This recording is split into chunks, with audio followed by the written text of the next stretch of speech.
And I was on the border, Angola border for 2 years. And sometimes the national servicemen, they forget that as medics, we are soldiers, and then we become medics, and then we go back and become soldiers.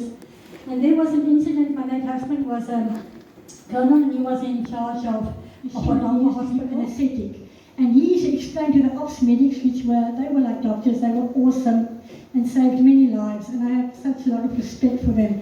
The ops medic stood in front of the boilers machine because the medical stock was standardized and the same. And he explained to this, you can join me. Oshakati, Oshakati, Oshakati, Bambuland. Dis die mooiste plek op aarde, Oshakati, Bambuland. Ruakana, Ruakana, Ruakana, Bambuland. Dis die plek met die meeste water, Ruakana, Bambuland. Oshibello, Oshibello, Oshibello, Bambuland.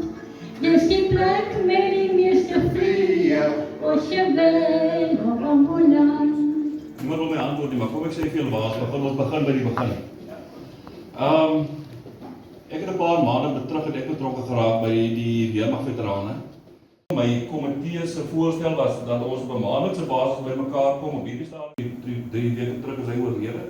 En ek het dit ook goed gedink om sy foto daarso neer te sit vanaand met die kers ter nagedagtenis wat hy vir ons almal gedoen het.